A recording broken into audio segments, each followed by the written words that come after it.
Je vous remercie pour le verre d'eau.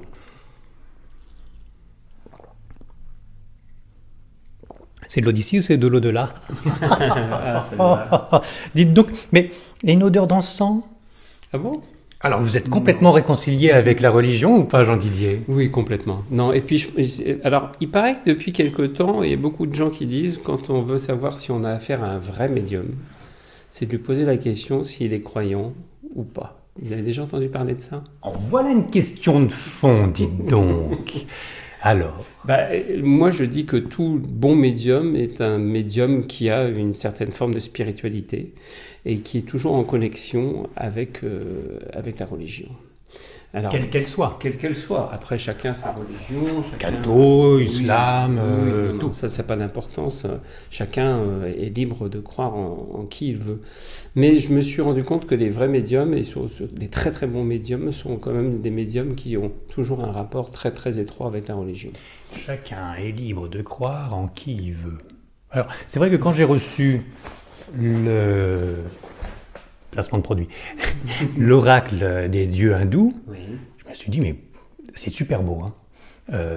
Un doublement placement de produit, non mais c'est super beau. Regardez, j'ai regardé, j'ai lu, oui, aidez-moi. Le fascicule, c'est super, ça explique tout, et puis alors, on découvre, bon, il y a des milliers de divinités hindoues, hein, on les a pas tous, mais on découvre les principaux, leur personnalité, si on peut dire, et puis alors le jeu de cartes, il est magnifiquement bien formaté, solide, c'est très beau. Mais je me suis dit, pourquoi les divinités hindoues? Pourquoi pas les saints catholiques, enfin Jean Didier? Pourquoi? Parce que vous êtes impressionné à fond par Bollywood Non, faut dire que moi je suis, même si je suis catholique à l'origine, j'ai toujours été attiré par déjà les Tibétains. La religion tibétaine, enfin la philosophie tibétaine plus exactement, m'a toujours attiré et l'hindouisme aussi. Et puis j'en ai parlé assez souvent avec la directrice de production chez Bussière et puis on s'est dit mais pourquoi pas faire quelque chose en rapport avec ça parce qu'elle elle aime bien mais elle est très côté Bollywood en plus qu'elle adore. Et elle me dit en plus je pense qu'avec les divinités hindoues on peut faire de très belles cartes et je pense qu'il y a quelque chose à faire dans ce domaine-là. Et je dis moi ça tombe très bien parce que je me sens très en affinité avec ça et très proche de ça. Donc je suis assez partant. Maintenant, ce que je voulais faire, c'était pas faire un oracle pour faire un oracle, je voulais faire quelque chose de différent.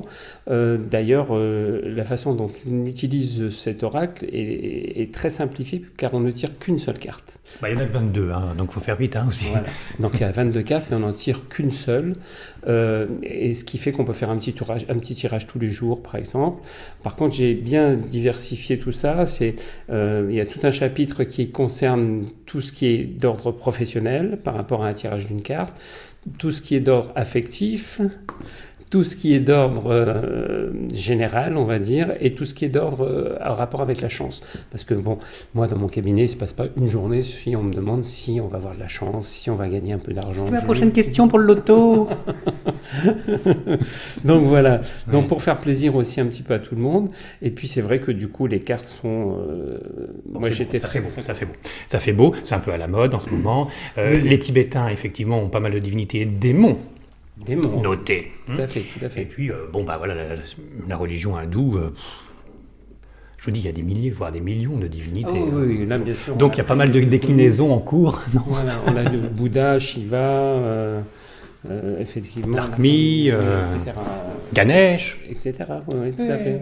Bon, on va pas tous les faire, sinon. Non. Alors, mais on les retrouve dedans. Très les bien. Principaux. Alors, très belle box. Je suis très content de l'avoir.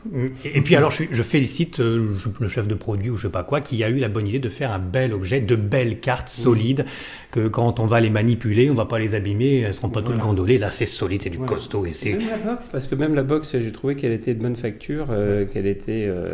Parce que moi, j'aime pas trop avoir des cartes qui s'abîment très vite dans les mains. Je vous le disais. Ou alors, on ouvre 3 fois la boîte, au bout de la 3e fois, la boîte est cassée. Donc, je dis non, moi, je préfère qu'on ait... Voilà. Et puis, on s'est dit que les fêtes d'année arrivant, ça pourrait être une bonne idée pour faire des petits cadeaux. Ça tombe bien, les fêtes d'année, on a tous les ans. Voilà, exactement. Ça arrivera bien un jour. Hein. Donc, si c'est pas cette année, ça sera l'année prochaine. Bon, Jean Didier, on va peut-être arrêter la publicité là. Et on va quand même revenir sur la phrase que vous m'avez donnée. Il est bon de croire, quelle que soit la religion, il est bon de croire. Mais il n'y a pas une religion qui est plus haute que l'autre. Sous-entendu, toutes les religions se fourrent le doigt dans l'œil jusqu'au coude ou... Oui, non, mais moi je pense que ça c'est selon la façon dont les gens perçoivent leur religion, leur attachement à la religion, son éducation, la façon dont ils ont été éduqués, la façon dont ils la pratiquent, etc., etc. Je pense que ça c'est important et qu'il ne faut pas changer ça, il ne faut pas essayer de changer les gens par rapport à ça. Non, mais c'est surtout un sujet excessivement scabreux. Oui. Bon, oui. Et néanmoins on peut en parler. Est-ce qu'il y a une religion plus haute que les autres? Je ne pense pas. Pourquoi il y a des guerres de religion alors Parce que moi j'appelle ça plus des guerres de pouvoir que des guerres de religion. J'ai l'impression que vous savez ce qui s'est passé avant le Moyen-Âge où on brûlait les sorciers, les sorcières, etc. et tout, c'est parce qu'ils avaient peur l'Église avait peur de perdre son pouvoir par rapport à ce que les sorcières faisaient. Donc effectivement, ils ont décidé de les brûler, ça allait plus vite et puis ça pouvait régler le problème plus facilement. Et les guerres des religions, c'est un petit peu la même chose, c'est-à-dire que maintenant on se dit, nous on a plus de pouvoir, ou on a un pouvoir et ce pouvoir on veut pas le perdre, donc automatiquement on rentre dans un conflit. Si j'extrapole et si je simplifie pour gagner un tout petit peu de temps, oui. On instrumentalise Dieu. Complètement. Et on crée des religions et des légendes par-dessus pour pouvoir bien faire suivre tout un peuple qu'on se mette sur la tête des autres. Tout à fait. Mais c'est pour ça qu'il y a néanmoins, dites Jean Didier, et Jésus-Christ dans l'histoire. Parce que, voilà, alors, si on fait les grandes lignes des religions, nous avons le prophète, Mahomet, nous avons Bouddha aussi d'un autre côté, nous avons la religion juive avec Moïse, etc. Et puis nous avons les cathos, enfin les chrétiens, protestants, cathos, etc., orthodoxes, pour Jésus-Christ, avec toute la Sainte Famille. Hélas, ces trois religions monothéistes, qui sont toutes aussi belles les unes que les autres, ainsi que les autres religions, comme ça au moins on sera tranquille sur Internet. Bon, et là, ça ne s'entend pas entre elles. C'est-à-dire qu'il y a des petits points de querelle. Les grands chefs religieux sont tous les premiers à se dire « Réunissons-nous, soyons tous amour et toutes les religions ensemble, on est pour le même but ». Et pourtant, ça ne marche pas. Et puis, avec les nombreux médiums que je rencontre et voyants, mais surtout ceux qui ont des contacts avec des êtres spirituels, une zen de lumière, de temps en temps, j'en ai des qui me disent « Jésus-Christ, vous me faites rire, il n'est même pas mort sur la croix, et puis c'est légende sur légende, la Vierge Marie, elle n'était pas vierge. » Alors qui croire au bout d'un moment? Là, c'est compliqué parce qu'on n'y était pas. Oui, mais quand on est médium et qu'on donne des informations aussi fortes que celles-là... Oui, mais je crois que chaque médium a aussi sa propre interprétation et sa façon de naviguer dans le temps. Moi, vous savez que pendant très longtemps, j'ai tenu une rubrique sur les vies antérieures avec le magazine Horoscope. Et ça, c'est encore autre chose, mais c'était aussi une façon de partir dans le passé pour voir ce que chaque individu avait pu vivre dans une autre vie. C'est surtout pour inculquer la réincarnation en plein, là, déjà, voilà, oui. Voilà, donc là, on parle de réincarnation. Mais par rapport à ça, si vous voulez, moi, je pense qu'il faut... Je ne suis pas un spécialiste de la religion de toute façon, et même si je suis médium, et si je capte, et si je ressens des choses, et même si je suis en connexion avec ça, moi je n'ai pas de vision par exemple de la Vierge Marie ou de Jésus ou autre, ce qui arrive pour d'autres médiums, que moi je vais appeler mystiques, voilà, des médiums plus mystiques qu'autre chose. Mais ce qui m'étonne souvent, c'est que quand même la plupart des médiums mystiques ne sont pas d'accord eux aussi entre eux. Donc c'est là que ça se complique, quoi.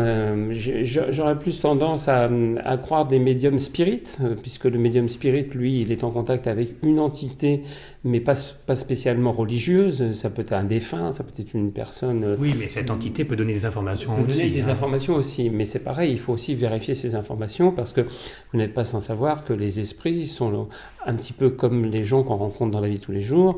On pose toujours la question aussi par rapport à ça, c'est-à-dire que les esprits peuvent être des esprits farceurs, des esprits trompeurs, des esprits menteurs. C'est comme sur Internet. Comme sur Internet, ou comme les gens qu'on côtoie, qu'on rencontre dans la vie tous les jours. Pas nous deux.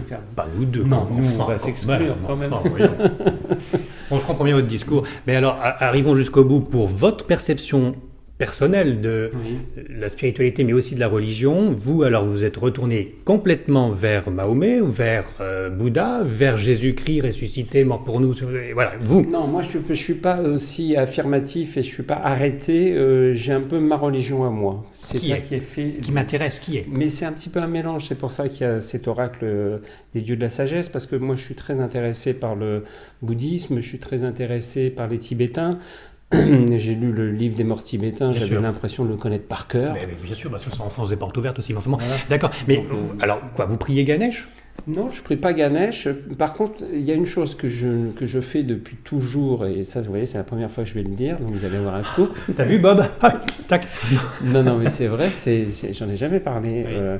Ma maman, si je vous ai dit qu'elle était très catholique, qu'elle était très pratiquante, mais elle avait une adoration pour la Vierge Marie. Donc, elle avait une Vierge Marie sur sa table de nuit, et elle me parlait tout le temps de la Vierge Marie. Et donc, moi, c'est quelque chose qui s'est inscrit en moi aussi. Et aujourd'hui, il y a partout, chez moi, dans mon bureau, ou autre part, toujours une Vierge Marie qui est proche de moi. Et je ne passe pas une seule journée sans que je ne prie pas la Vierge Marie. La Vierge Marie qui représente forcément la bonne mère, voilà. L'amour maternel. C'est aussi une forme de protection. Il ne faut pas oublier qu'on la visualise toujours avec son manteau bleu, qui est la couleur de la protection. Ah oh là, mon pauvre Jean Didier, pas forcément, parce que ça dépend des apparitions. Au Portugal, elle n'est pas habillée pareil. À Pontmain, apparition de la Vierge Marie à Pontmain. Dans la Mayenne, fabuleux. Personne ne le sait trop d'ailleurs. Et pourtant, il y a eu des grâces et ça continue. Et là, elle a un manteau tout étoilé, différent, et puis elle a une petite tiare. Mais, alors voilà, c'est, comme je disais tout à l'heure que les choses diffèrent selon les médiums, voilà, ça peut aussi différer, mais je pense que ça vient aussi de ce qu'on nous a inculqué par rapport à nous et par rapport à une projection de l'inconscient. Et ça reste dans l'inconscient, et je pense pas qu'on puisse avoir une vision si claire, si nette, parce qu'autrement tout le monde la verrait exactement habillée de la même façon. Et là, rien que sur 3 apparitions différentes, on la voit déjà dans trois façons d'être habillée différemment. Notez, donc c'est pas très logique. C'est pas très logique, mais c'est pas l'essentiel. Ce qui ressort, c'est une dame pleine d'amour, rayonnante de beauté, de douceur, et finalement, c'est ce qu'on ressent quand on voit une statue de la Vierge Marie, même si on est iconoclaste. Et c'est vrai que pour les catholiques français, on va dire, entre guillemets, la représentation de la Vierge Marie, ça a toujours été avec un manteau bleu. Voilà. Donc, c'est pour ça qu'on dit que quand on porte du bleu ou qu'on pense à la Vierge Marie, on pense toujours à la protection qu'elle vient faire sur nous. Sur la voûte céleste. On la voit très rarement en string. C'est noté, je me souviens bien. Voilà, ça, c'est encore une blague que j'aurais pas dû faire. Alors, Jean Didier, cette très sainte Vierge Marie, pour vous, on tombe dans les dogmes catholiques. Oui. Elle est vierge. Oui. Et elle est morte et puis elle est montée aux cieux. Oui, tout à fait. Ça, vous en doutez pas un seul instant. Non, pour moi, puis aussi c'est ce que j'ai appris au catéchisme, c'est ce que j'ai appris en tant qu'enfant de chœur, c'est aussi ce qu'on m'a fait transmettre en tant qu'enfant de chœur. Oui, mais là quand même, vous pouvez retravailler après en tant que médium, hein, donc là vous êtes sûr de ça. Oui, mais après c'est compliqué aussi de s'enlever ces choses-là de la tête quand on est médium et quand on a eu cette façon d'être formaté, c'est quand même compliqué. Quoi. C'est comme tout problème de religion ou de secte. Hein. Exactement. Ce qui n'empêche pas que ce que dégage la statue ou même l'être de la très sainte Vierge Marie, c'est que du positif, c'est que de l'amour. C'est l'essentiel. Oui. Donc la prier, forcément.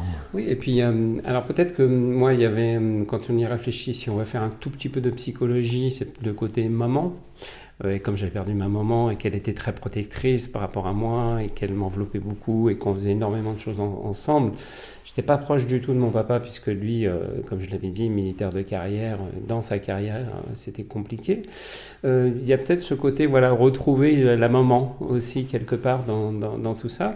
Et puis ma grand-mère était pareille, c'est-à-dire que ma grand-mère avait aussi la Sainte Vierge. En fin de compte, toutes les femmes de la famille avaient des Saintes Vierges et priaient la Sainte Vierge. Et voilà, et moi peut-être que c'est aussi une façon de garder un lien aussi avec ma maman. Enfin, il y a un petit mélange de différentes choses. Au fond de vous êtes persuadé qu'elle est auprès de la Vierge Marie maintenant. Ah, mais complètement. Bah oui, c'est comme la mienne. Et oui. On va plus se quitter. Voilà quelque chose qui nous réunit. Oh, écoutez, ça fait un foyer. Voilà. Jean Didier, le papa, il priait pas Saint-Joseph pour autant. Hein. Non, mon papa était très, très dur. Il est parti il n'y a pas longtemps, malheureusement. Et c'était quelqu'un en vieillissant qui a commencé à montrer un peu plus de tendresse, un peu plus d'affection. Parce qu'il comprenait pas ce que vous faites Non, lui, il aurait voulu que je rentre à l'école des mousses et que je fasse une carrière militaire. Et quand j'ai commencé à faire de la voyance, il m'a dit oui, bon, tu vas t'amuser pendant 2-3 mois avec ça, et puis après tu passeras à autre chose, quoi. Ouais. Alors, c'était très bizarre parce que à cette époque-là, dans les années, donc c'était les années 80, la voyance, il y avait Didier Derlich qui était là, qui arrivait, mais on n'en parlait pas encore énormément, pas beaucoup, c'était assez décrié. C'était un peu diabolique aussi. C'était diabolique, on faisait des émissions toutes négatives à cette époque-là sur les voyants, et j'avais comme consigne effectivement d'en parler à personne, et surtout pas à ma famille, et il ne fallait pas que ça s'ébruite, quoi. Mais ce qui est marrant, c'est que 10 ans après, donc les années 90, j'ai fait ma première émission donc avec Alexandre Balou sur Mystère, et puis ça s'est enchaîné très vite avec plein d'autres émissions. On n'oublie pas le pari avec Jacques Pradel. Hein. Oui, ça je ne l'oublierai pas. Ouais, voilà. Et donc, là, c'était tout à fait l'inverse. Mais là, il y a une reconnaissance sociale, il y a une médiatisation, et là, c'était l'inverse. C'était, il me téléphonait pour me dire, est-ce que tu as pensé à prévenir ta tante que tu passes à la télé? Est-ce qu'il vous posait des questions, papa, pour son avenir? Oui. Ah oui, carrément, donc il plongeait dedans au bout d'un moment. Après, oui, il a commencé à plonger dedans, et je lui tirais les cartes assez régulièrement. Est-ce qu'on vous a prévenu 15 jours à l'avance, comme pour votre mère, du décès de votre papa? Oui, là aussi, oui, tout à fait. T'es prévenu aussi. Vous n'avez rien prévenu pour moi, là, dans les 15 jours?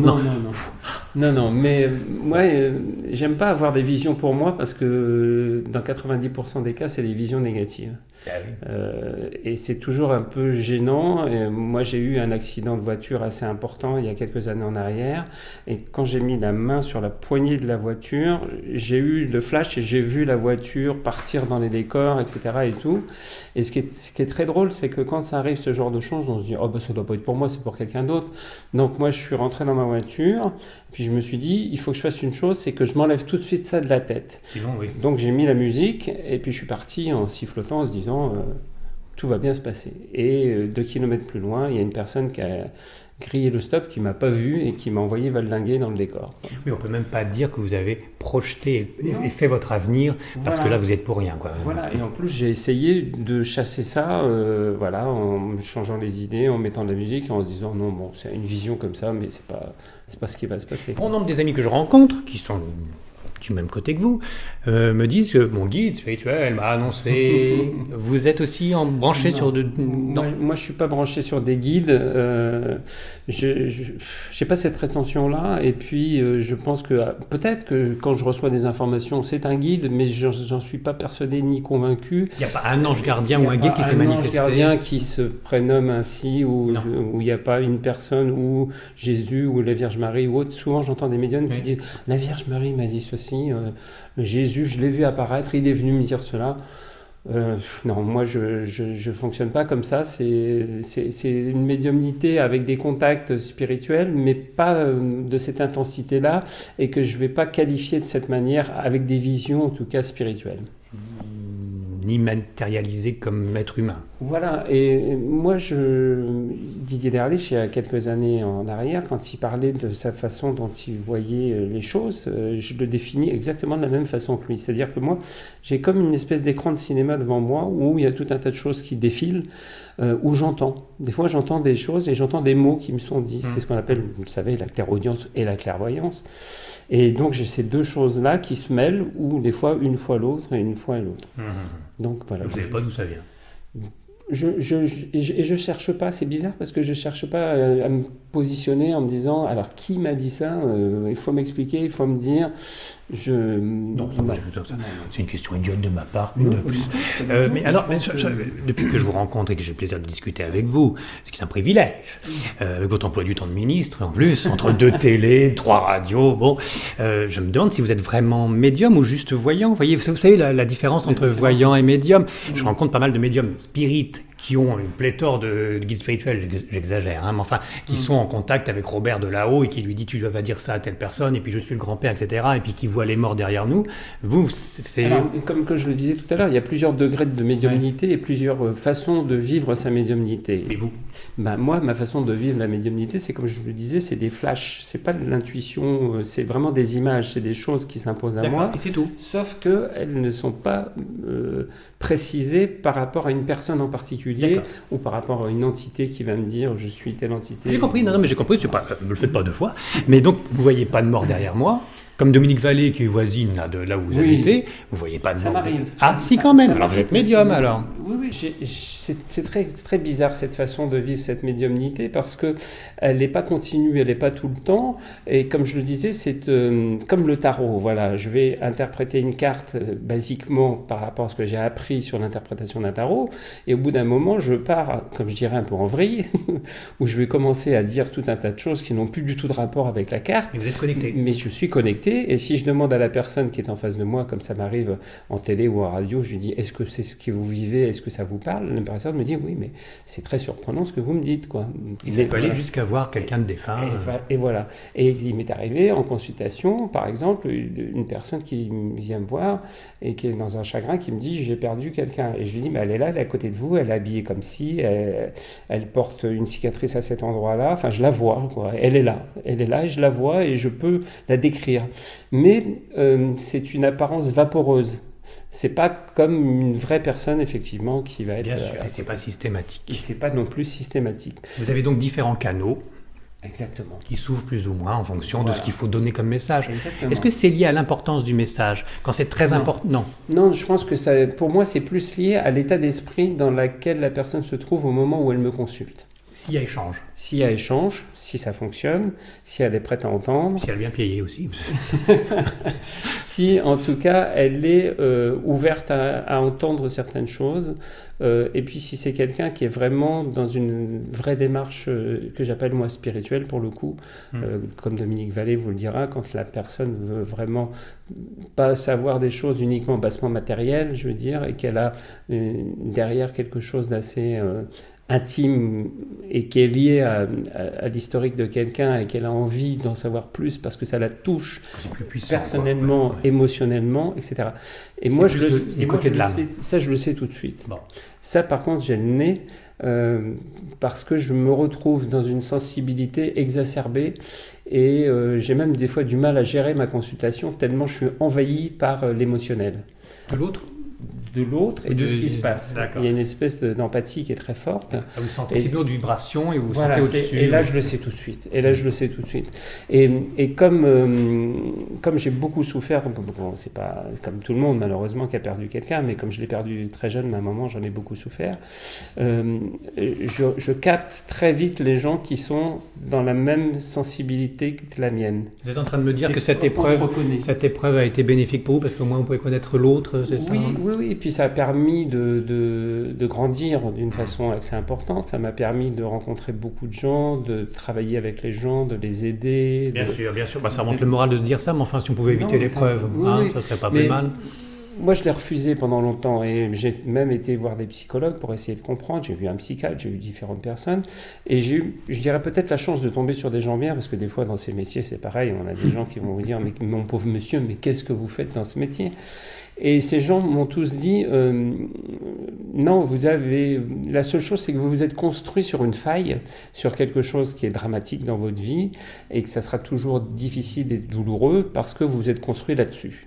Mais après, si vous arrivez à le gérer et si vous arrivez à en faire votre métier, pourquoi pas? L'important, c'est de gérer.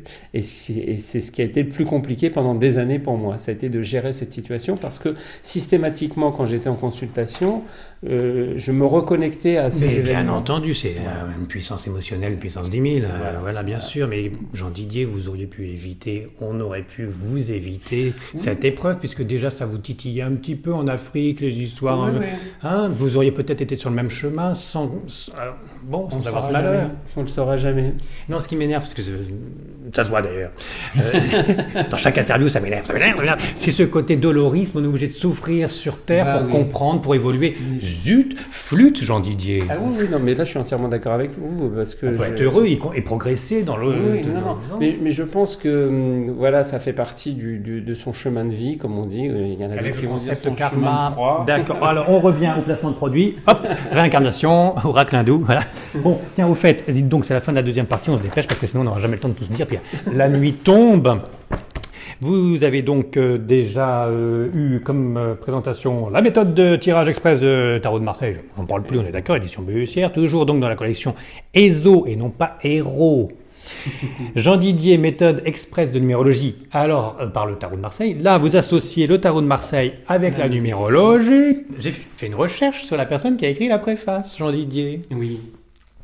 Pareil, sur Internet. Alors, donc, c'est une préface très sympathique. Je pense que c'est une numérologue, Nina Marie. Enfin, Oui. alors, faites-le, vous allez rire. Sur Google ou ailleurs, vous faites Nina Marie. Vous prenez image, c'est que des pin-up à moitié. Pas une seule numérologue, mais que des pin-up. Qui c'est Nina Marie? Je ne connais pas. Nina Marie, c'est une amie à moi qui, à l'époque où je travaillais avec Pierre de Saint-Amand, faisait les salons. Nous avons travaillé étroitement ensemble pendant très longtemps. Et je lui avais demandé de faire la préface parce que j'aimais beaucoup son approche et sa façon de travailler la voyance. Mais Donc, ouais, mais c'est pas quelqu'un de connu. Non, c'est pas grave. Mais elle est quoi? Voyante ou numérologue? Elle est voyante. Elle est voyante. Elle n'est pas numérologue. Mais voilà, c'est quelqu'un qui... moi, j'ai beaucoup de fidélité avec les gens dans ce métier. Et c'était une petite façon de lui faire un clin d'œil et de lui dire merci d'avoir été présente.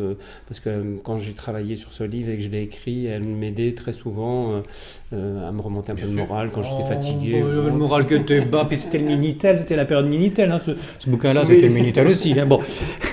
Bon, je vais vite, hein, excusez-moi Jean Didier, mais il faut. Alors, pour parler donc de cette association Tarot de Marseille et numérologie, très rapidement, bon, jetez un coup d'œil, prenez-le, ça coûte pas cher, c'est pratique, encore une fois, c'est un enseignement que vous donnez, c'est simple, voilà, bravo, c'est bien. Alors, ce que j'ai appris vite fait, c'est que bon, bah voilà, on peut faire tous les tirages qu'on veut, il y a 36 combinaisons possibles, et que les 22 arcanes majeurs, basés uniquement là-dessus, systématiquement pas le jeu de tarot, représenteraient les 22 lettres de la Kabbale.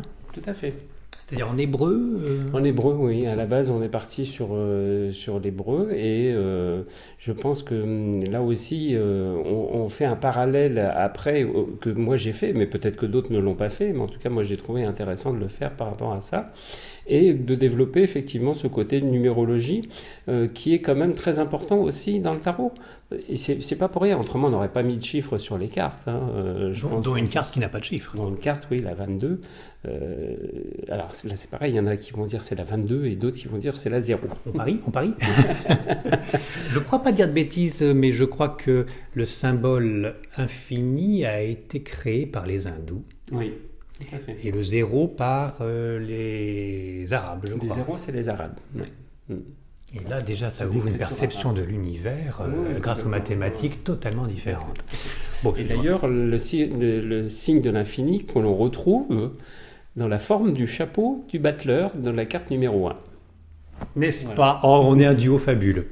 Alors par contre, allez, petite pique du générique, parce que sinon, c'est jaune, alors soyons un peu traîtres, hein, c'est la couleur jaune. Bon. Il y a plein de combinaisons que vous marquez dans le bouquin, plein d'associations de cartes en fonction de telle lame, tel numéro, telle planète, tel bidule, vous aurez ça.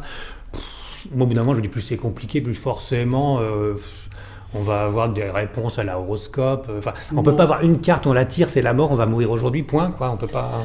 Ben, c'est pas si simple que ça. Et d'ailleurs, on a essayé de casser cette image de dire que effectivement, à chaque fois qu'on voit l'arcane sans nom, la fameuse arcane sans nom, où il y a le squelette avec la faux, c'est parce que ça fait peur tout de suite aux gens. Et tous les gens se disent, ben, dès qu'on voit cette carte, c'est la mort, je vais mourir, etc. Et on est obligé de leur expliquer que quand on voit le dessin de la colonne vertébrale, par exemple, sur cette carte, ça forme un épi de blé. Je ne sais pas si vous aviez remarqué. Pas remarqué, dites donc. J'avais vu le squelette moi-même. Voilà. Un épi de blé. Et ça fait un épi de blé du haut jusqu'en bas. Et ce qui est le symbolisme, effectivement, de l'action de la moisson, de semer une graine, de la faire germer, qu'elle grandisse et qu'elle forme un épi de blé. Et La fin d'un cycle. La fin d'un cycle, le début d'un nouveau cycle, en tout cas, c'est le cycle de la vie. Et ça peut être positif. Donc, moi, je l'interprète très souvent plus comme une transformation, des fois même une régénération qu'autre chose. Très bien, Jean-Didier, c'est la fin de la deuxième partie. On se dépêche juste. J'ai noté que dans ces deux livres, dont on ne reparlera plus dans la troisième, c'est fini. J'ai noté que vous précisiez que le jeu de tarot est personnel, il faut le garder sur soi, il ne faut pas le prêter parce qu'on met son magnétisme, etc. Dites donc, c'est pas de la superstition. Non, c'est pas de la superstition puisque le magnétisme existe. On sait qu'il est là, qu'il existe. Oui, pour un jeu de cartes. Mais oui, mais tout objet, vous savez qu'il y a des gens qui vont prendre une bague, une montre et qui vont vous raconter la vie de la personne. Ça veut bien dire qu'il y a une énergie qui se cale sur cet objet. Le tarot, c'est exactement la même chose. Et vous pouvez interférer dans les vibrations d'un tarot. Si vous prenez un tarot, alors les tarots, on les change à peu près tous les ans, parce que bon, ça se patine, ça s'abîme. Il y a des gens qui les gardent des années. On voit même plus les significations, les symboles qu'il y a dessus. Moi, non, j'aime bien avoir les cartes qui glissent bien entre les mains. Donc, je change mes jeux régulièrement. Mais si je passe ce jeu-là à quelqu'un d'autre, je casse mon magnétisme et il peut arriver que ce tarot ne va plus parler comme il devrait parler. Alors, je dis toujours qu'il ne faut pas l'utiliser comme un jeu de société. À la fin d'un bon repas où on sort le tarot pour dire « Allez, on va rigoler 2 minutes », ça fonctionnera pas. Respect. Ça ne marchera pas, il faut respecter son jeu. Et deuxièmement, il ne faut effectivement jamais le prêter. Par contre, là où je ne suis pas d'accord, c'est que souvent des gens disent il ne faut pas faire les cartes le lundi ça ne parle pas, ou dans telle circonstance il ne faut pas. Moi, j'ai tiré les cartes dans toutes les circonstances, sur les plateaux de télé, à la radio, le lundi, le mardi, le jeudi, la nuit, sur la place de l'Étoile, partout, et ça a toujours fonctionné. Je crois que quand on veut que ça fonctionne, ça fonctionne. Puis quand on est doué, Jean-Didier. Si vous le dites. On se retrouve dans la troisième partie. Donc.